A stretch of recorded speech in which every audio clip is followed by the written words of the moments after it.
Hello students, आप सभी लोगों को क्लास 12 की एनसीईआरटी मैथ बुक के अंतर्गत हम पहला चैप्टर पढ़ाना शुरू किए थे और पहले चैप्टर के अंतर्गत पिछली क्लास में मैंने आप लोगों को एक्सरसाइज 1.1 के पहले क्वेश्चन के सारे पार्टों को हल करा दिया है। ठीक, क्वेश्चन नंबर 1 में कई सारे भाग थे, इसलिए उसको हल कराने में थोड़ा सा समय लग गया। आज हम क्या करेंगे, जो ये आपकी एनसीईआरटी बुक है, आप देख सकते हो, इसी बुक से एक्सरसाइज 1.1 के क्वेश्चन नंबर 2 के आगे के प्रश्नों को हल करना बताएंगे बहुत ही आसान तरीके से। तो चलिए देखते हैं बिना समय को लॉस किए हुए क्वेश्चन नंबर 2 को। क्वेश्चन नंबर 2 में ये दिया जा रहा है कि सिद्ध कीजिए कि वास्तविक संख्याओं के समुच्चय R में R इक्वल टू, आपको एक संबंध दिया गया है A, B such that A less than equal to B square द्वारा परिभाषित है। तो बताइए, यह बताइए नहीं, यहाँ पर सिद्ध कीजिए कि R ना तो सतुल्य है, ना सममित है और ना ही संक्रामक है। आपको R इक्वल टू दिया गया है एक समुच्चय, और समुच्चय में जो भी संख्या होंगी वो वास्तविक होंगी, यानी जो R दिया गया है वो वास्तविक संख्याओं का समुच्चय है। और इस समुच्चय पर हमें एक रिलेशन डिफाइन किया गया है कि A, B such that A less than equal to B square. ठीक है ना, A, B जब दिए गए रिलेशन में बिलोंग कर रहा है तो कंडीशन ये बन रही है।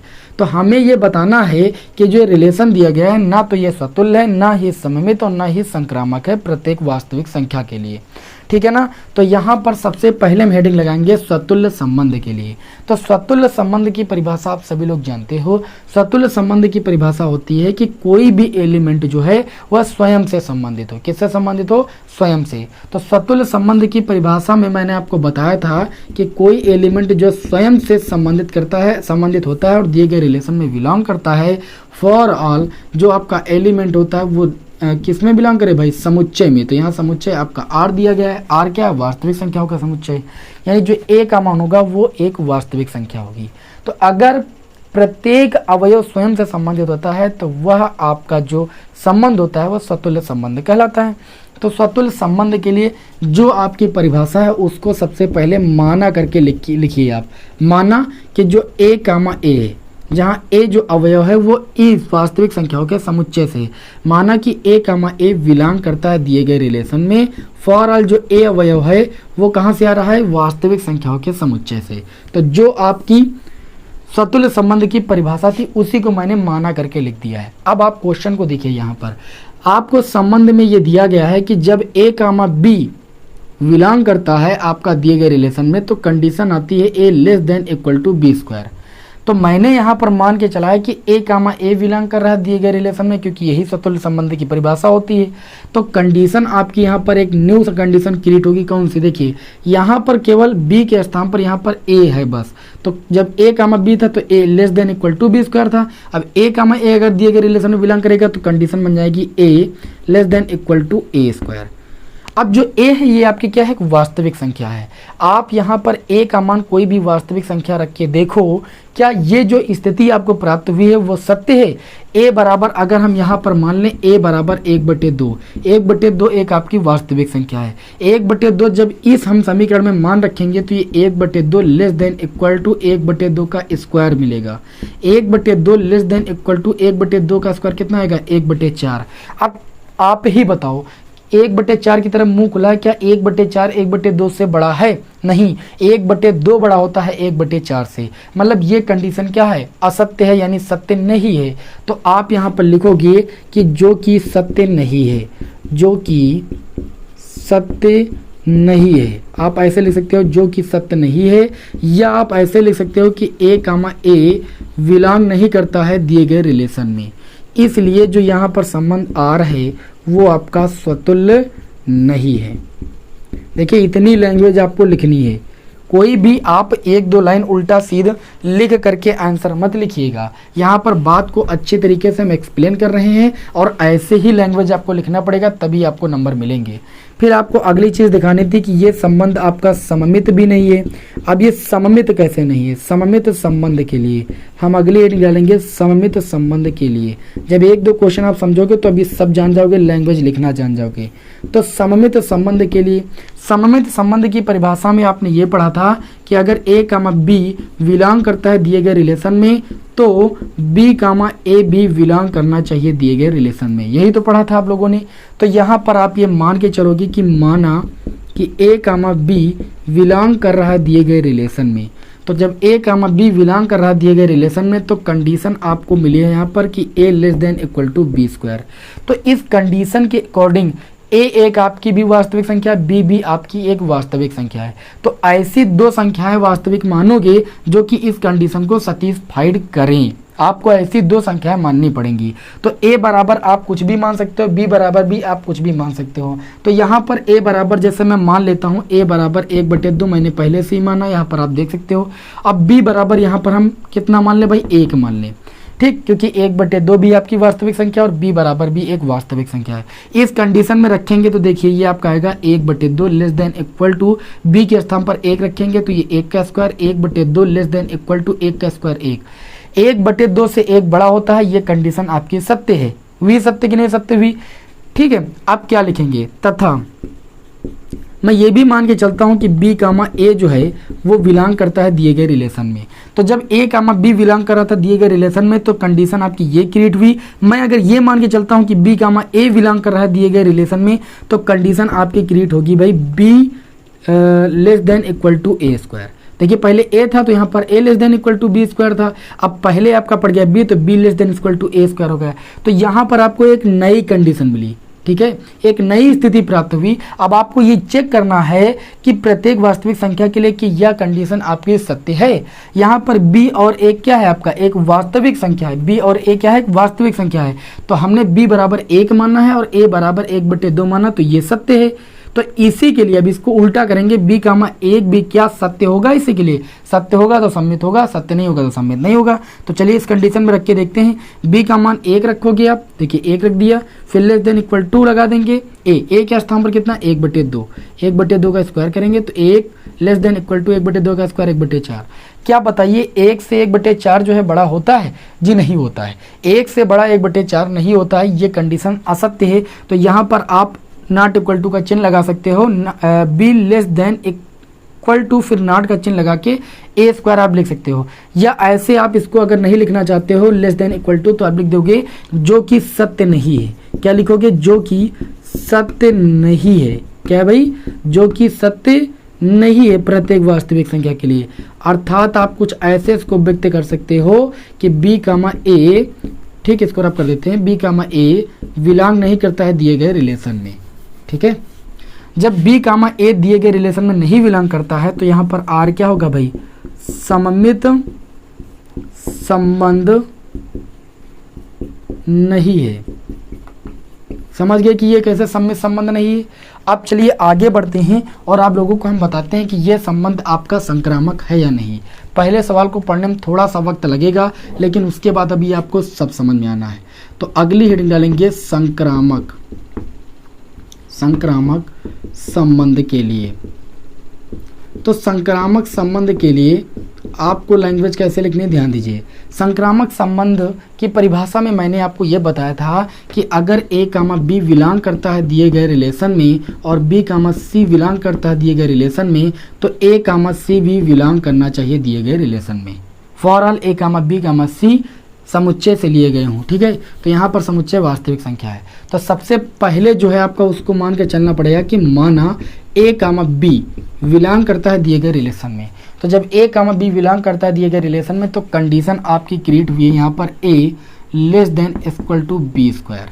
अब इस कंडीशन के अकॉर्डिंग a और b वास्तविक संख्या आपको यहाँ पर माननी पड़ेगी। a का मान मानना पड़ेगा, जैसे मैं a बराबर यहाँ पर 2 मान लेता हूँ और b बराबर आपका -2 मान लेता हूँ। अब इस कंडीशन में रखूँगा तो ये कंडीशन सत्य होनी चाहिए। a के स्थान पर 2 रखोगे less than equal to b के स्थान पर -2 रखोगे, -2 का स्क्वायर 4 हो जाएगा। तो 4 जो है वो a से बड़ा है, यानी कंडीशन आपकी सत्य है और a और b आपकी दो वास्तविक संख्याएं हैं, मैंने ले लिया। अब देखिए यहाँ पर तथा मैं ये भी मान के चलता हूँ कि b कामा c बिलोंग करता है दिए गए रिलेशन में। तो जब a कामा b बिलोंग कर रहा है दिए गए रिलेशन में तो ये कंडीशन क्रिएट हो रही। तो b कामा c बिलोंग करेगा दिए गए रिलेशन में तो कंडीशन आपकी क्रिएट हो जाएगी b less than equal to आपका c स्क्वायर हो जाएगा। अब यहाँ पर c की वैल्यू माननी पड़ेगी। b की वैल्यू आपने -2 मानी है, अगर मैं c की वैल्यू यहाँ पर मान लूँ 1, कितनी मान लूँ 1, आपको ऐसी वैल्यू ही मान के चलना है कि कंडीशन सत्य होनी चाहिए।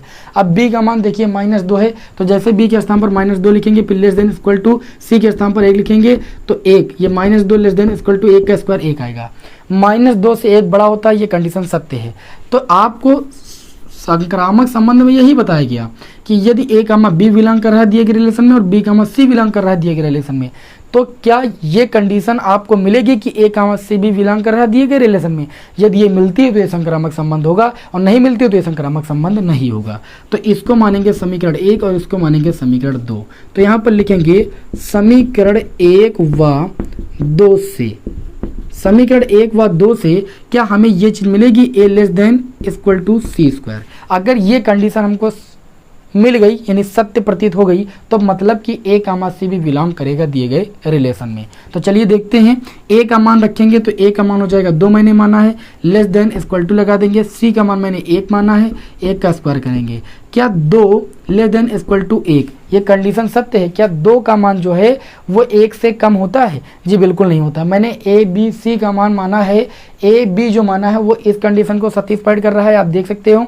और उसके बाद जब C का मान माना तो ये कंडीशन सेटिस्फाइड हो रहा है। इन दोनों कंडीशनों से ये कंडीशन सेटिस्फाइड नहीं हो रही है, ठीक है। इन दोनों कंडीशनों से ही ये कंडीशन सेटिस्फाइड होनी चाहिए। तो आप देख सकते हो ABC का मान जब रखा तो 2 जो है वो छोटा हो रहा है 1 से, जो कि असत्य है। कभी भी 1 जो है वो 2 से बड़ा हो ही नहीं सकता है, या 2 1 से छोटा हो ही नहीं सकता है। तो ये क्या हो जाएगा, असत्य हो जाएगा। तो आप लिखोगे जो कि सत्य नहीं है, जो कि सत्य नहीं है प्रत्येक वास्तविक संख्या के लिए, क्योंकि यहाँ पर वास्तविक संख्या की बात हुई है, समुच्चय जो दिया गया वास्तविक संख्याओं का दिया गया है। तो ये सत्य अगर नहीं है तो आप लिखोगे अर्थात जो यहाँ पर A, C है, A, C वो दिए गए रिलेशन में बिलोंग नहीं करता है, ठीक है। तो लिखेंगे अतः R संक्रामक संबंध नहीं है, संक्रामक संबंध नहीं है। इस तरीके से आप लोगों को ये सवाल लगाने भाई, और आपको यहाँ पर यही चीज़ दिखानी थी कि ये संक्रामक संबंध भी नहीं है, सतुल्य भी नहीं है और सममित भी नहीं है। तो इतनी लैंग्वेज आपको भाई लिखनी पड़ेगी। अगर आप लैंग्वेज कम लिखोगे तो आपको नंबर कम मिलेंगे। बताइए भाई, क्वेश्चन समझ में आया कि नहीं समझ में आया? इसको रफ करें, फिर चलिए बढ़ते हैं अगले क्वेश्चन की ओर। अभी जैसे 1-2 क्वेश्चन कराएंगे आपको सारी लैंग्वेज समझ में आ जाएगी। मुझे पता है कि इस तरीके से हो सकता है किसी टीचर ने आपको लैंग्वेज ना बताई हो, लेकिन मेन जो लैंग्वेज है क्वेश्चन की वो आपको इसी तरीके से लिखकर जो है बतानी है कि वो सतुल्य है कि नहीं, सम्मित है कि नहीं है, वो आपको इसी तरीके से हल करके बताना है, ठीक है। आप चाहो तो 1-2 संख्या भी दिखा सकते हो, बहुत सारे लोग संख्या लिखकर ही डायरेक्ट दिखा देते हैं। मैं बता रहा हूँ यहाँ पर कि कैसे संख्या रखेंगे तो ये सतुल्य होगा कि नहीं होगा, सम्मित होगा कि नहीं होगा, संक्रामक होगा कि नहीं होगा, ठीक है। तो समय पूरा दीजिए क्लास में, तभी आपको समझ में आएगा, क्योंकि आप जानते हो कि इस चैप्टर को आपको बहुत ही केयरफुली हैंडल करना पड़ेगा, ठीक है। अगर आप आए 2-3 मिनट देख के चले गए तो कोई जरूरी नहीं कि समझ में आए। क्वेश्चन नंबर 3 देखते हैं। लिखा है जांच कीजिए कि क्या समुच्चय, यहाँ पर समुच्चय दिया गया है, थोड़ा बदल गया है, ठीक। अब यहाँ पर क्वेश्चन में समुच्चय बदल देगा।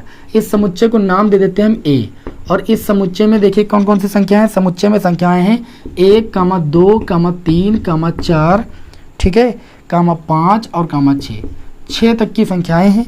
और इसमें इन 6 संख्याओं पर एक रिलेशन दिया, रिलेशन क्या दिया गया है, रिलेशन बदल दिया गया है। अब रिलेशन जो है वो A, B सच दैट जो B का मान है वो A+1 के बराबर है, ठीक है। ये आपको रिलेशन दिया गया है। द्वारा परिभाषित संबंध R स्वतुल्य, सममित या संक्रामक है, ये जांच कीजिए आप, ठीक है। तो चलिए यहाँ पर हम जांच करते हैं। सबसे पहले रिंग लगाएंगे स्वतुल्य संबंध के लिए। मैं यहाँ पर मान के चलूंगी कि माना कि A, बिलोंग कर रहा दिए गए रिलेशन में, ये सतुल्य संबंध की परिभाषा होती। तो मैं देख रहा हूँ रिलेशन में A, B बिलोंग कर रहा है, तो कंडीशन है B=A+1। अब B और A दोनों सेम हो गए, यानी हमें देखिए स्वतुल्य की परिभाषा होती है कि प्रत्येक एलिमेंट स्वयं से संबंधित होना चाहिए, तो A से संबंधित होना चाहिए। तो जब A से संबंधित होगा तो कंडीशन B के स्थान पर A रख देंगे, तो A=A+1 मिलेगा।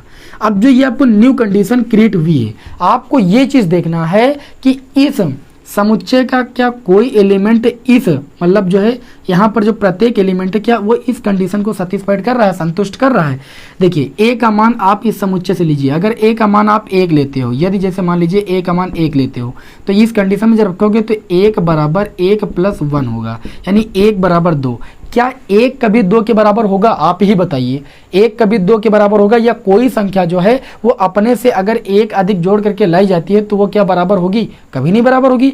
2 संख्या ले लीजिए आप, 2 यहाँ पर रखोगे, 2 + 1 करोगे 3 हो जाएगा। क्या 2 कभी 3 के बराबर होगा? नहीं होगा। कोई भी संख्या ले लीजिए, किसी भी संख्या के लिए ये कंडीशन सत्य होगी ही नहीं। तो आप लिखोगे जो कि सत्य नहीं है, जो कि सत्य नहीं है प्रत्येक इन संख्याओं के समुच्चय से, है ना, जो कि सत्य नहीं है। तो ये क्या होगा भाई? स्वतुल्य होगा कि नहीं होगा? तो ये स्वतुल्य नहीं होगा, स्वतुल्य नहीं है। थोड़ा आप शॉर्ट में लिखेंगे क्योंकि बार बार यही लिखना रहेगा।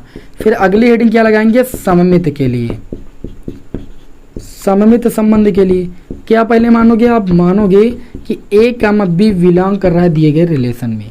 तो जब a, b बिलोंग करेगा दिए गए रिलेशन में, तो कंडीशन है आपकी, कौन सी कंडीशन है? b = a+1। बताइए है कि नहीं है? ये बताया जा रहा है कि जब a, b दिए गए रिलेशन में बिलोंग कर रहा है तो b = a+1 है। तो मैं मान के चलता हूँ कि a, b बिलोंग कर रहा है दिए गए रिलेशन में, तो b = a+1 है कि नहीं? अब देखिए भाई, b = a+1 है। b की वैल्यू, अगर देखिए यहाँ पर a की वैल्यू हम 1 मान लें और b की वैल्यू यहाँ पर 2 मान लें, ठीक। तो जब b की वैल्यू 2 मानोगे, a की वैल्यू 1 मानोगे, तो 1 1 2 2 2 और 2 आपस में बराबर हो जाएंगे, तब ये कंडीशन सत्य हो जाएगी। या आप a का मान 2 मान रहे हो, b का मान 3 मान लो, ठीक। तो यहाँ पर b के स्थान पर 3 रखोगे, यहाँ पर 2 + 1 3 3 बराबर हो जाएगा। ऐसी वैल्यू मानना कि ये कंडीशन सत्य हो, ठीक। तो सममित संबंध में ये बताया गया कि a, b अगर दिए गए रिलेशन में बिलोंग करता है तो क्या b, a भी दिए गए रिलेशन में बिलोंग करेगा? अगर बिलोंग करेगा तो सममित होगा। तो देखिए यहाँ पर मैं मान के चल रहा हूँ कि a, b बिलोंग कर रहा है दिए गए रिलेशन में, तो अब दिखाएंगे, ठीक। तथा b, a बिलोंग कर रहा है दिए गए रिलेशन में। आप ही सोचिए, जब a, b बिलोंग कर रहा है दिए गए रिलेशन में तो ये कंडीशन है। अब जब b, a बिलोंग करेगा दिए गए रिलेशन में तो ये कंडीशन आपकी ऐसे बन जाएगी। देखिए b के स्थान पर a हो गया ना, तो a लिख देंगे और जहाँ पर a वहाँ पर b लिख देंगे, b+1। वैल्यू यही रख के देखिए आप। अब a के स्थान पर जब आप 1 रखोगे तो 1 बराबर, b के स्थान पर आप 2 रखोगे, 2 + 1। क्या 1 3 के कभी बराबर होगा? इन्हीं वैल्यू को इसमें रखना है, ऐसा नहीं कि वैल्यू आप बदल दीजिए। इन्हीं वैल्यू पर आप देख सकते हो ये कंडीशन सत्य है, जबकि इन्हीं वैल्यू पर इसके विपरीत कंडीशन आपकी सत्य नहीं है। और कंडीशन अगर सत्य हो रही होती तब तो यह सममित होता। तो आप लिखोगे जो कि सत्य नहीं है, जो कि सत्य नहीं है, या करके इसको आप लिख सकते हो कि b, a बिलोंग नहीं कर रहा है दिए गए रिलेशन में, इसलिए सममित क्या होगा? इसलिए ये सममित नहीं है, ये सममित नहीं है। उम्मीद करता हूं समझ में आया होगा। अगली हेडिंग डालोगे आप संक्रामक संबंध के लिए। तो संक्रामक संबंध के लिए आप क्या करोगे? संक्रामक संबंध के लिए पहले आप ये मानोगे कि माना a, b बिलोंग करता है दिए गए रिलेशन में। जब a, b बिलोंग करता है दिए गए रिलेशन में तो कंडीशन है हमारी b = a+1। बताइए, जब a, b बिलोंग करता है दिए गए रिलेशन में तो कंडीशन हमारी क्या है? कंडीशन हमारी है b = a+1। अब तथा साथ में हमें यह भी मानना पड़ेगा कि b, c भी बिलोंग करता है दिए गए रिलेशन में, तो कंडीशन हमारी क्या बन जाएगी? तो कंडीशन हमारी बन जाएगी c = b+1। इसी को देख के कीजिए आप, a यहाँ पर पहले था तो a+1 हुआ, यहाँ पर पहले b है तो b+1 और c इधर बाद में तो इधर है, ऐसे कर दिया। इस कंडीशन को देख कर ही मैंने ये स्थिति बनाई है। अब इसको आप समीकरण 1 मानिए और इसको आप समीकरण 2 मानिए। संक्रामक संबंध में ये कहा जाता है कि अगर a, b दिए गए रिलेशन में बिलोंग करता है, b, c भी दिए गए रिलेशन में बिलोंग करता है, तो a, c भी बिलोंग करना चाहिए दिए गए रिलेशन में, ठीक। तो आपने देखिए यहाँ पर आपको एक चीज ध्यान देना है कि इस कंडीशन के अकॉर्डिंग a और b क्या है? a और b इन समुच्चय से ली गई संख्याएं हैं। तो इस समुच्चय से ऐसी कोई संख्या लीजिए जो इस कंडीशन को यहाँ पर सैटिस्फाइड करे। a और b का मान ऐसा लीजिए कि इस कंडीशन को सैटिस्फाइड करे। तो जैसे मैंने a का मान अभी 1 लिया था और b का मान हमने 2 लिया था, ठीक है। तो a बराबर जब 1 लेंगे तो 1 + 1 बराबर 2 और b के स्थान पर 2, 2 2 के बराबर होगा, यानी ये कंडीशन सत्य होगी। यहाँ पर देखिए, अगर हम c बराबर इसी क्रम में 3 ले लें तो देखिए c बराबर 3 ले लेंगे तो b के स्थान पर 2 रखेंगे, 2 + 1 जो होगा वो 3 के बराबर होगा। ये कंडीशन सत्य, ये कंडीशन सत्य है। तो क्या a, c बिलोंग करेगा दिए गए रिलेशन में? ये आप चेक कर लीजिए बस। अगर बिलोंग करेगा तो संक्रामक होगा, अगर बिलोंग नहीं करेगा तो संक्रामक आपका नहीं होगा। चलिए देखते हैं भाई समीकरण 1 व 2 से। समीकरण 1 व 2 से अगर मैं यहाँ पर लिख दूं कि ए कामा सी बिलोंग कर जाए दिए गए रिलेशन में, समीकरण 1 व 2 से, आप देख लीजिए समीकरण 1 व 2 से आपको ऐसा नहीं मिलेगा। अगर ए कामा सी बिलोंग कराना है हमें दिए गए रिलेशन में, तो इस संबंध के अकॉर्डिंग हमें मिलना चाहिए सी इक्वल टू ए प्लस 1, और समीकरण 1 व 2 से आपको यह संबंध कभी नहीं मिलेगा। आप देख लीजिए यहाँ पर आपको निकालना सी इक्वल टू ए प्लस 1, ये आएगा तभी तो ए कामा सी बिलोंग करेगा दिए गए रिलेशन में। ऐसे ही सोच लीजिए कि ए कामा बी बिलोंग करता है दिए गए रिलेशन में, तो B equal to A plus 1 आ रहा है। बी कामा सी बिलोंग कर रहा है दिए गए रिलेशन में, तो सी इक्वल टू बी प्लस 1 आ रहा है। तो ए कामा सी बिलोंग करेगा दिए गए रिलेशन में, सी इक्वल टू ए प्लस 1 आना चाहिए। लेकिन आप समीकरण 1 व 2 से देख सकते हो कि जो सी की वैल्यू है वो ए प्लस 1 के बराबर नहीं आएगी, कभी भी नहीं आएगी। आप देख लीजिए भाई, सी का मान 3 रखिए और ए के स्थान पर 1 रखिए, 1 1 प्लस 2 ही रह जाएगा। क्या 2 3 के बराबर होगा? कदापि नहीं होगा। तो आप लिखोगे जो कि सत्य नहीं है, जो कि सत्य नहीं है, सत्य नहीं है अर्थात जो ए कामा सी है वो बिलोंग नहीं कर रहा है दिए गए रिलेशन में। इसलिए जो रिलेशन आर है वो क्या है भाई? संक्रामक नहीं है। क्या नहीं भाई? संक्रामक नहीं है। तो यह संबंध जो था इस समुच्चय के लिए, अगर हम बात करें इस समुच्चय के लिए, ना तो सममित है, ना ही सतुल्य है और ना ही संक्रामक है। लैंग्वेज आपको भैया ऐसे ही लिखनी पड़ेगी, ठीक है। हैबिट डालिए, अभी सब समझ में आएगा। बार बार हम वही लैंग्वेज लिखेंगे, क्वेश्चन ऑटोमेटिक आ जाएगा। चलिए इसको रफ करते हैं, समय बहुत कम है। अगला क्वेश्चन देखते हैं, क्वेश्चन नंबर 3, ठीक है। थोड़ा सा इसको बदलेंगे हम यहाँ पर। देखिए भाई क्वेश्चन नंबर 3 में क्या दिया गया है, थोड़ा सा रफ नहीं करेंगे, जो बार बार वही लिखना है। देखिए अगला क्वेश्चन होगा हमारा क्वेश्चन नंबर, देखिए 2 हो गया, 3 हो गया, क्वेश्चन नंबर अब होगा हमारा 4, ठीक है। प्रश्नावली का क्वेश्चन नंबर 4, सिद्ध कीजिए कि आर में, आर एक वास्तविक संख्याओं का समुच्चय है, इसमें एक आपको संबंध दिया गया है। आर इक्वल टू क्या है भाई? वास्तविक संख्याओं का समुच्चय, ठीक। प्रश्न में ये आर क्या है? वास्तविक संख्याओं का समुच्चय। इस समुच्चय पर आपको एक संबंध दिया गया है R equal to A comma B, है ना, such that A less than equal to भी लगा हुआ है बी, ये आपको रिलेशन दिया गया। द्वारा परिभाषित संबंध आर सतुल्य तथा संक्रामक है परंतु सममित नहीं है। सतुल्य है और संक्रामक है लेकिन सममित नहीं है। आप क्या करोगे? वही सतुल्य संबंध के लिए लिखोगे, माना ए कामा ए बिलोंग करता है दिए गए रिलेशन में, तो जब इस रिलेशन को देखिए यहाँ पर, जब ए कामा बी बिलोंग करता है तो दिए गए रिलेशन में, तो कंडीशन ये थी। अब अगर मैं मान के चलूँ कि ए कामा ए बिलोंग कर रहा है दिए गए रिलेशन में, तो कंडीशन निकल के आएगी ए लेस देन इक्वल टू कितना आएगा भाई? ए आएगा, ठीक है, ये निकल के आएगा। अब देखिए यहाँ पर आपको क्या देखना है, वास्तविक संख्याओं के समुच्चय में, वास्तविक संख्याओं के समुच्चय में ए का मान जो है वो लेस है, इक्वल है ए के बराबर। यहाँ पर देखिए तो 2 चिन्ह लगे, एक लेस का और एक इक्वल का। प्रत्येक संख्या स्वयं की इक्वल तो होती ही है, होती कि नहीं होती है? तो जैसे ए का मान हमने वास्तविक संख्या में 1/2 लिख दिया, फिर लेस देन इक्वल टू 1/2 फिर 2 लिखा, तो 1/2 बराबर तो है ही है ना, 1/2 से बड़ा नहीं लेकिन बराबर तो है कि नहीं? तो दोनों में से एक कंडीशन तो लग रही है। तो आप लिखोगे कि जो कि सत्य है। क्या भाई? जो कि सत्य है, ठीक। इसलिए जो आर होगा क्या होगा? वो आपका भाई स्वतुल्य होगा। देखिए कितना आसान है, स्वतुल्य संबंध होगा। अब यहाँ पर बात करें सममित की, तो सममित में आप क्या मान के चलोगे? मान के चलोगे कि ए कामा बी बिलोंग करता दिए गए रिलेशन में। तो जब ए कामा बी बिलोंग करता दिए गए रिलेशन में, तो कंडीशन आपकी यहाँ पर क्रिएट होती है a less than equal to b. ये कंडीशन क्रिएट होती है कि नहीं? जहाँ ए और बी क्या है? 2 वास्तविक संख्याएं हैं। अब देखिए यहाँ पर तो सममित में आपको इसके उल्टा विपरीत अगर हो जाए तो सममित हो जाएगा। तो जैसे हम कोई 2 वास्तविक संख्या ले लेते हैं, एक संख्या a बराबर कुछ मान लेंगे और एक संख्या b बराबर। ऐसी 2 संख्या मन में सोचो एक बार, जिससे ये कंडीशन आपकी क्या हो जाए भाई? सेटिस्फाइड हो जाए। ऐसी 2 संख्याएं आपको सोचना है। तो चलिए यहाँ पर आप कोई भी 2 संख्या सोच सकते हैं, इसमें कोई दिक्कत वाली बात नहीं। 1/2 मानोगे तो इक्वल भी हो जाएगा, या अगर a बराबर आप 1 मान रहे हो और b बराबर आप 2 मान लो तब भी हो जाएगा, क्योंकि यहाँ पर जब 2 मानोगे तो b जो हो जाएगा वो a से बड़ा हो जाएगा, तब भी कंडीशन सेटिस्फाइड हो जाएगा। लेकिन क्या इसके उल्टा ऐसा होगा? तथा इसके उल्टा अगर हम b कामा a मान लें कि दिए गए रिलेशन में बिलोंग करता है, तो क्या जो ये कंडीशन क्रिएट होकर के आएगी? देखिए जब a कामा b बिलोंग करता था दिए गए रिलेशन में, तो a less than equal to b था। अब हमने क्या किया? a के स्थान पर b रख दिया और b के स्थान पर a लिख दिया। तो हमारी कंडीशन ये बन जाएगी b less than equal to a। क्या ये कंडीशन सत्य है? देखिए भाई, अब b के स्थान पर रखिए आप 2 और लेस देन लगाइए, इक्वल टू लगाइए और a के स्थान पर लिखिए 1। क्या ये कंडीशन सत्य आ रही? बताइए भाई। 1 और 2 क्या है? वास्तविक संख्या ही तो है कि नहीं वास्तविक संख्या? क्या ये कंडीशन सत्य आ रही है? बिल्कुल नहीं आ रही है। आप देख सकते हो कि यहाँ पर 1 जो है वो 2 से बड़ा नहीं है। तो ये जो कंडीशन निकल के आई, न्यू कंडीशन निकल के आई, इसमें लिखना आपकी जो कि सत्य नहीं है। क्या है भाई? जो कि सत्य नहीं है।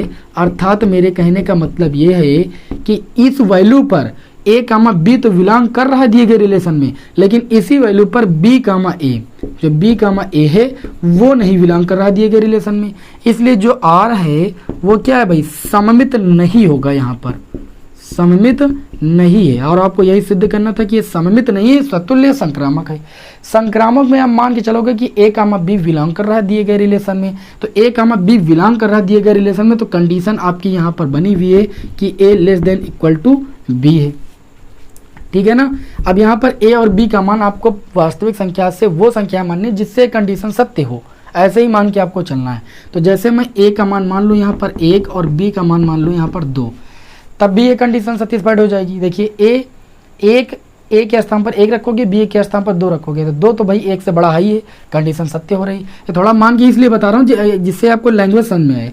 तथा इसके बाद आप क्या मानते हो इसमें कि b कामा c भी बिलोंग कर जाए दिए गए रिलेशन में, तो ये इसके अकॉर्डिंग, देखिए इसके अकॉर्डिंग ये कंडीशन आई, तो इसके अकॉर्डिंग कंडीशन आ जाएगी b less than equal to कितना भाई? c। अब यहाँ पर देखिए a b आपने मान रखा है, c बराबर भी कुछ मान लो, c बराबर मान लीजिए आप 3, क्योंकि c का मान b से भी बड़ा हो, तभी तो ये कंडीशन सेटिस्फाइड होगी। जब ये दोनों कंडीशन सेटिस्फाइड हो रही हैं तो क्या a कामा c बिलोंग कर जाएगा दिए गए रिलेशन में? इन दो कंडीशनों से देखेंगे। अगर इन दोनों कंडीशनों से a कामा c बिलोंग कर जाएगा दिए गए रिलेशन में तो ये संक्रामक हो जाएगा। चलिए देखते हैं भाई, आप ही देखिए यहाँ पर सोचिए थोड़ा सा। समीकरण 1 और समीकरण 2, यहाँ पर लिखोगे समीकरण 1 व 2 से। किससे भाई? समीकरण 1 व 2 से। देखिए a जो है वो आपका लेस है b से और b लेस है c से। देखिए a का जो मान है वो क्या है भाई? वो a का मान जो है वो b से छोटा है और b का मान जो है वो आपका c से छोटा है, c बड़ा है। तो देखिए वैल्यू रखते हैं, क्या हमें ये कंडीशन मिलेगी a less than equal to c? अगर ये कंडीशन मिलेगी तो a कामा c बिलोंग कर जाएगा दिए गए रिलेशन में, क्योंकि a less than equal to b है तो a कामा b बिलोंग कर रहा था दिए गए रिलेशन में, और b less than equal to है c, तो b कामा c बिलोंग कर रहे थे दिए गए रिलेशन में। अगर इन दोनों संबंधों से हमें ये चीज मिल गया a less than equal to c, तो a कामा c बिलोंग कर जाएगा दिए गए रिलेशन में। ये चेक कैसे करेंगे? चेक करेंगे वैल्यू रख करके। a का मान जैसे मैंने रख दिया, a b c का जब मान रखा तो ये कंडीशन सेटिस्फाइड हो रही। अब क्या इन्हीं मानों को रखने पर ये कंडीशन सेटिस्फाइड होगी? देखिए a का मान रखोगे 1, लेस देन का चिन्ह लगाओगे, इक्वल टू का चिन्ह लगाओगे, c के स्थान पर लिखोगे 3। 1 का जो मान है वो छोटा है 3 से, तो ये कंडीशन भाई सत्य देखने को हमें मिल रही है। तो यहाँ पर लिखोगे जो कि सत्य है, जो कि सत्य है। सत्य होने का मतलब कि अर्थात जो a का रिलेशन है वो c से है और दिए गए रिलेशन में बिलोंग कर रहा है भाई, नॉट इक्वल टू मैंने लगा दिए, बिलोंग कर रहा दिए गए रिलेशन में, इसलिए जो यहाँ पर r होगा वो क्या होगा भाई? संक्रामक होगा। अच्छा, प्रश्न में क्या बोल रहा था? प्रश्न में ये बोल रहा था कि जो ये संबंध आपको दिया गया है प्रत्येक वास्तविक संख्या के लिए वो सतुल्य है, संक्रामक है, परंतु सममित नहीं है। ठीक, तो आपने देखा कि कैसे सममित नहीं है, संक्रामक है और सतुल्य है। इस लैंग्वेज को समझिए, इस लैंग्वेज से आपका एक प्रश्न नहीं रह जाएगा, इस लैंग्वेज से आप सारे प्रश्नों को लगा लोगे। ये जो गिनती लिखकर आप लोग लगाते हैं ना सतुल्य, सममित, संक्रामक, वो कोई तौर तरीका नहीं लगाने का। लैंग्वेज यही आपको यूज करनी पड़ेगी सतुल्य सिद्ध करने के लिए, सममित सिद्ध करने के लिए और संक्रामक सिद्ध करने के लिए। क्यों लैंग्वेज यूज करनी पड़ेगी? जो लैंग्वेज यूज करते हो वो समुच्चय की प्रत्येक संख्या के लिए होता है। और जब आप कोई वहाँ पर नंबर मान के, जैसे ए और बी का नंबर मान लिया आपने और उसी पर पर्टिकुलर दिखा दिया कि वो संक्रामक है, सतुल्य है कि नहीं है, तो आपने तो केवल एक ही नंबर पर दिखाया ना, लेकिन यहाँ पर आपको तो प्रत्येक समुच्चय के अंदर जो भी संख्या है सबके लिए लेना है। तो इसलिए ये लैंग्वेज लिखना ही आपको पड़ेगा। समझ रहे हो कि नहीं समझ रहे हो? यही शुद्ध तरीका भी है। ठीक है ना? चलिए फिर इसको रफ करते हैं। अब बढ़ते हैं अपने इस क्लास के अगले क्वेश्चन नंबर 5 की ओर। हमारी इस प्रश्नावली का क्वेश्चन नंबर ये 5 होगा। ठीक है, सबसे सरल लैंग्वेज में मैं आप लोगों को हल करना बता रहा हूँ, अब इससे सरल नहीं हो सकता भाई। क्वेश्चन नंबर 5 को देखिए भाई। क्वेश्चन नंबर 5 में क्या बोला जा रहा है? क्वेश्चन नंबर 5 में आपसे ये बोला जा रहा है कि जांच कीजिए ठीक है ना। जांच कीजिए कि क्या आर मतलब आर का मतलब वास्तविक संख्या में एक संबंध दिया है। देखिए 5 नंबर में क्या बोला जा रहा है, आर जो है वो वास्तविक संख्या है या रियल नंबर का समुच्चय है। मैं ऐसे ही यहाँ पर समझने के लिए लिख देता हूँ। और ये रियल नंबर के समुच्चय में आपको एक रिलेशन दिया गया है। रिलेशन कुछ ऐसा ही है कि a comma b less than such that A less than equal to B cube दे दिया गया है। इसको समझना है। जो ये संबंध दिया गया है द्वारा परिभाषित संबंध स्वतुल्य सममित अथवा संक्रामक है या नहीं, ये आपको यहाँ पर क्या करनी है भाई, जांच करनी है। ये आज की क्लास का हमारा क्वेश्चन नंबर कौन सा होगा भाई, क्वेश्चन नंबर 5 होगा। और काफ़ी अच्छा है, इंपॉर्टेंट क्वेश्चन, इसको ध्यान से समझिएगा। ठीक है, आपके बोर्ड एग्जाम की दृष्टि से बहुत ही महत्वपूर्ण है। तो चलिए यहाँ पर देखते हैं इसमें हम क्या भाई, स्वतुल्य संबंध पर पहली हेडिंग क्या लगाएंगे, स्वतुल्य के लिए, है ना, स्वतुल्य संबंध के लिए। इतना ही लिखते हैं, बाकी समझ जाओगे। आप क्या मान कर चलोगे, मान कर चलोगे कि ए से संबंधित है और दिए गए रिलेशन में बिलोंग करता है। तो जब ए बी से संबंधित है तो कंडीशन हमारी थी a less than equal to B cube. अगर ए से संबंधित हो जाएगा और दिए गए रिलेशन में बिलोंग करेगा तो कंडीशन हमारी न्यू क्रिएट होकर के निकलेगी a less than equal to a cube. अब ए यहाँ पर क्या है, ए जो है वो वास्तविक संख्या है। ए बराबर कोई एक संख्या जैसे हम मान लेते हैं, ए बराबर मान लिए 1/2 मान लिए, जिससे ये कंडीशन सत्य हो। तो आप देखिए भाई 1/2 आपने माना लेस देन इक्वल टू, ठीक, ए के स्थान पर आपने 1/2 रख दिया और इसका क्यूब कर दिया तो 1/2 लेस देन इक्वल टू 1/2 का क्यूब 1/8। क्या 1/8 1/2 से बड़ा है? क्या 1/8 1/2? अगर आप 1 रखोगे या 2 रखोगे तब तो ये कंडीशन सत्य आएगी, लेकिन आपको प्रत्येक वास्तविक संख्या के लिए सत्य कंडीशन देखना है ना। तो जब आप 1/2 रखते हो तो आप देखते हो कि ये जो कंडीशन मिलती है कि 1/2 लेस देन इक्वल टू 1/8। 1/8 जो है 1/2 से बड़ा नहीं होता, जबकि 1/2 बड़ा होता है 1/8 से। तो ये क्या सत्य है? ये कंडीशन आपकी सत्य नहीं है। तो लिखोगे जो कि सत्य नहीं है। क्या है भाई? जो कि सत्य नहीं है। और अगर ये कंडीशन सत्य नहीं आ रही है तो यहाँ पर आर क्या होगा, आर स्वतुल्य नहीं है। जो रिलेशन है आपका, आर का मतलब रिलेशन, स्वतुल्य नहीं है। अगली हेडिंग क्या आप बनाओगे, सममित संबंध के लिए। अगली हेडिंग आप क्या बनाओगे, सममित संबंध के लिए। तो सममित संबंध के लिए आप क्या मानते हो भाई, वही चीज माना ए कामा बी बिलोंग करता है दिए गए रिलेशन में। अगर एक्स कामा वाई होता तो एक्स कामा वाई मानते हैं। तो ए कामा बी बिलोंग कर रहा है दिए गए रिलेशन में, तो ये कंडीशन आपको दी गई है a less than equal to B cube. ठीक, अब यहाँ पर ए और जो बी है ये आपकी वास्तविक संख्या है। ए और बी का मान तुम्हें मानना है वास्तविक संख्या। जैसे ए बराबर मैंने 1 ले लिया, ध्यान दीजिए। आप बी का मान ऐसा लेंगे जो 1 से बड़ा हो, मतलब बी का मान ऐसा लेंगे कि बी का मान रखें तो वो 1 से बड़ा ही है, क्योंकि यहाँ पर मुंह उधर की ओर खुला है, यानी बी क्यूब का मान बड़ा है। तो जैसे अगर हमने बी का मान बड़ा ले लिया तो बी क्यूब का मान और बड़ा हो जाएगा। बी का मान लीजिए 2 ले लिया, कितना ले लिया भाई, 2 ले लिया। तो जैसे मैंने यहाँ पर ए का मान ले लिया 1 और बी का मान ले लिया 2, तो कंडीशन हमारी यहाँ पर देखिए बन जाएगी ऐसे, 1 less than equal to B cube. 2 का क्यूब कितना हो जाएगा बताइए, 1 लेस देन इक्वल टू 2 का क्यूब 8 हो जाएगा। अब 8 1 से बड़ा है तो ये कंडीशन हमारी सत्य है। और अगर ए कामा बी बिलोंग कर रहा है दिए गए रिलेशन में तो बी कामा ए क्या इसी नंबर पर बिलोंग मतलब जो है सत्य होगा। तो देखिए, तथा अगर मैं लिख दूं बी कामा ए बिलोंग कर रहा है दिए गए रिलेशन में, मैं ये मान के चलूं तो देखिए जब ए कामा बी बिलोंग कर रहा था दिए गए रिलेशन में तो ये कंडीशन थी। अब बी कामा ए बिलोंग करेगा दिए गए रिलेशन में तो कंडीशन आप क्या जाएगी, B less than equal to कितना भाई, ए क्यूब। अब जो ए और बी की वैल्यू इसके लिए सत्य थी, क्या इसके लिए सत्य है? जरा देखो, बी के स्थान पर कितना रखोगे भाई, 2 लेस देन का चिन्ह लगाओगे, इक्वल टू का चिन्ह लगाओगे। ए के स्थान पर कितना रखोगे, 1 रखोगे, 1 का क्यूब करोगे तो आ जाएगा 2 लेस देन इक्वल टू 1 का क्यूब 1 ही होगा। क्या 1 जो है 2 से बड़ा होता है, यानी 1 जो होता है क्या 2 से बड़ा होता है या बराबर होता है? ये कंडीशन जो निकल के ये सत्य है कि नहीं बताइए? 1 कभी भी 2 से बड़ा नहीं हो सकता है, यानी ये जो हमारी कंडीशन निकल के आई है वो क्या होगी भाई, सत्य नहीं होगी। लिखेंगे जो कि क्या है भाई, सत्य नहीं है। आपको यही चीज वास्तविक संख्याओं के समुच्चय में छांटना है कि क्या कोई ऐसा अवयव है जिससे जो है ये कंडीशन सत्य नहीं आ रही, तो इससे सत्य नहीं आ रही है। लिखोगे अतः जो आर है वो क्या होगा भाई, सममित संबंध नहीं होगा, सममित नहीं है। बताइए बात समझ में आई कि नहीं समझ में आई? ठीक है ना। चलिए इसको थोड़ा रब कर देते हैं, इसी को मैं समझा रहा हूँ इसी के माध्यम से। अब अगली हेडिंग आपकी क्या रहेगी, अगली हेडिंग आपकी रहेगी संक्रामक के लिए।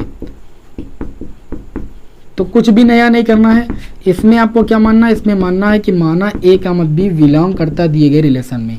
ए कामा बी अगर बिलोंग करेगा दिए गए रिलेशन में तो कंडीशन हमारी क्रिएट हो रही है a less than equal to B cube.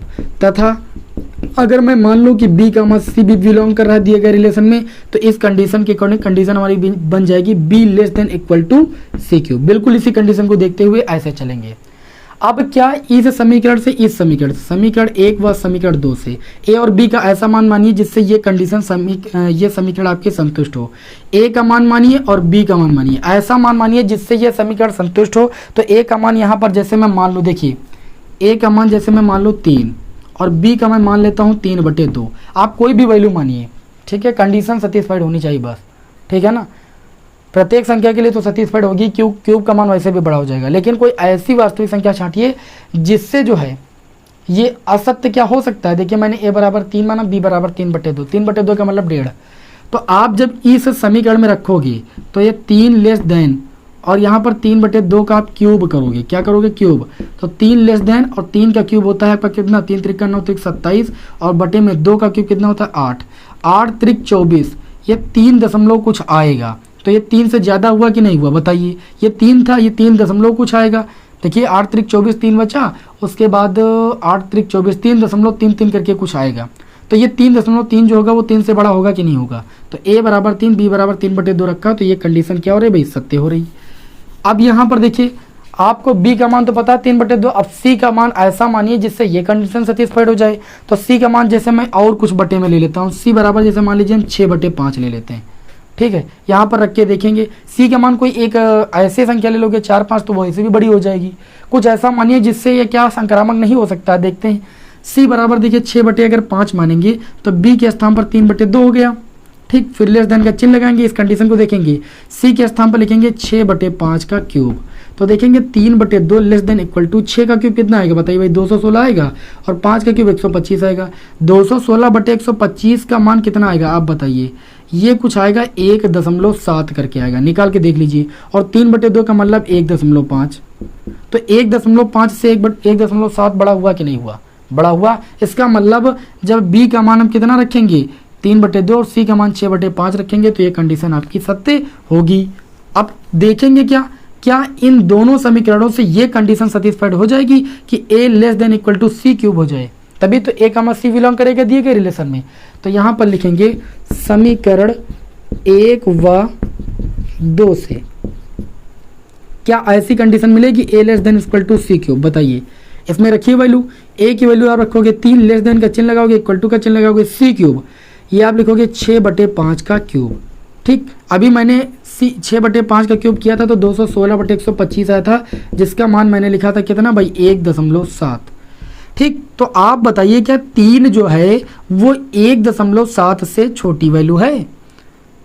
यहाँ पर देखिए 3 की तरफ मुंह नहीं खुला, यानी 3 छोटा है 1.7 से, ठीक। 3 तो भाई बड़ा है 1.7 से, तो ये जो कंडीशन वो क्या होगी भाई, सत्य होगी नहीं होगी। तो यहाँ पर लिखेंगे जो कि सत्य नहीं है, जो कि सत्य नहीं है। आप इन वास्तविक संख्याओं को लेकर देख लीजिए, यह कंडीशन सत्य नहीं आएगी।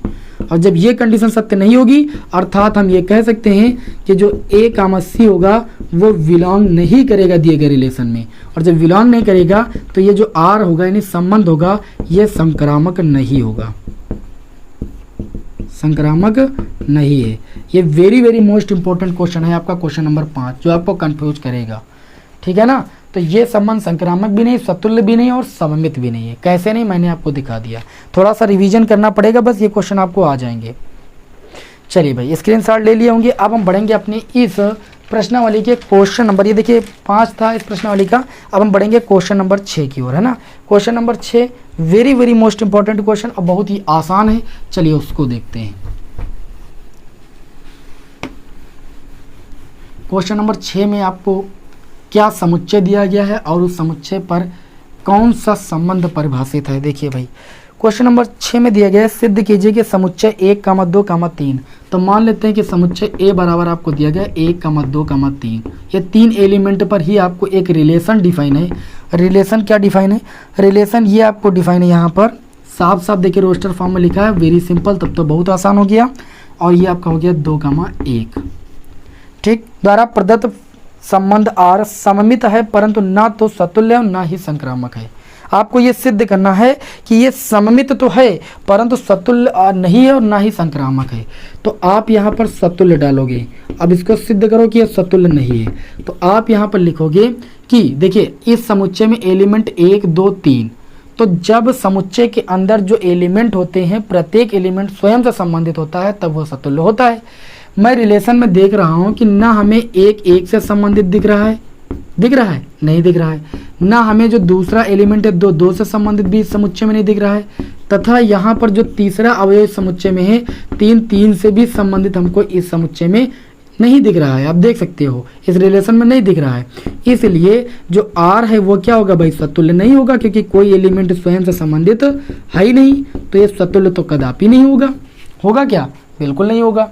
तो यहाँ पर अगली हेडिंग डालेंगे सममित संबंध के लिए।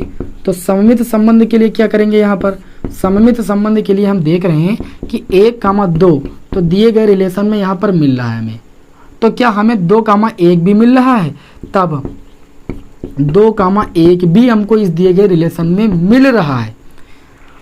जैसे 1 2 दिए गए रिलेशन में बिलोंग करता है तो उसका प्रतिबिंब अवयव उल्टा हमें मिल जाए, 2 1 भी दिए गए रिलेशन में बिलोंग कर जाए, तो फॉर ऑल जो 1 2 है वो दिए गए किससे भाई, लिए गए इस सेट ए से हो, तो इस सेट के अवयव हैं 1 2 हैं कि नहीं है, तो इसलिए जो R होगा वो क्या होगा भाई, सममित होगा, क्योंकि हमको इसका प्रतिबिंब अवयव मिल चुका है। अगली हेडिंग डालेंगे संक्रामक के लिए। संक्रामक के लिए क्या करते हैं, हम मानते हैं कि 1 2 दिए गए रिलेशन में बिलोंग कर रहा है, तो जैसे यहाँ पर आपको दिया गया है, क्या दिया गया है कि 1 2 जो है बिलोंग कर रहा है दिए गए रिलेशन में, तो जब 1 2 बिलोंग कर रहा है दिए गए रिलेशन में, आप देख सकते हो बिलोंग कर रहा है, तथा क्या 2 1 भी बिलोंग कर रहा है दिए गए रिलेशन में, 2 1 भी बिलोंग कर रहा है दिए गए रिलेशन में। हमारा संक्रामक संबंध की परिभाषा ये होती है कि कोई समुच्चय A B अगर बिलोंग कर रहा है दिए गए रिलेशन में, समुच्चय नहीं कोई क्रमित युग्म A B, यानी A B से रिलेशन रखता है, A B बिलोंग करता है दिए गए रिलेशन में, और फिर B से ही कोई आपका क्रमित युग्म शुरू होता है, तब यदि वाली कंडीशन मतलब जो है अप्लाई हो जाती है, और जब यदि वाली कंडीशन अप्लाई हो जाती है तो A C भी बिलोंग करना चाहिए दिए गए रिलेशन में। मैं देख रहा हूँ कि 1 2 बिलोंग कर रहा है दिए गए रिलेशन में, और फिर 2 से क्रमित युग्म शुरू हो गया, 2 1 भी बिलोंग कर रहा है दिए गए रिलेशन में, लेकिन परंतु ये A C 1 1 होगा, ये आपको इस रिलेशन में देखने को नहीं मिल रहा है, इसलिए जो R होगा वो क्या होगा भाई, संक्रामक नहीं होगा, संक्रामक नहीं है। आपको यही सिद्ध करनी थी कि जो ये संबंध है वो आपका ना तो सतुल्य है ना ही संक्रामक है, बल्कि क्या है, आपका सममित है। बताइए भाई, आज की क्लास में मैंने आप लोगों को क्वेश्चन नंबर 5 तक ये बताया कि कोई संबंध सतुल्य, सममित और संक्रामक कैसे होता है। आगे के क्वेश्चन में आप लोगों को आगे की क्लास में बताऊंगा। क्लास बहुत ज़्यादा बड़ी नहीं रखूंगा। क्लास समझ में आई हो, क्वेश्चन समझ में आए हों तो वीडियो को लाइक कर दीजिए, चैनल को अभी सब्सक्राइब कर लीजिए, क्योंकि इसी तरीके का कंटेंट मैं आप लोगों को प्रोवाइड करता रहूँगा। मिलते हैं आपको नेक्स्ट वीडियो में। जय हिंद, वंदे मातरम।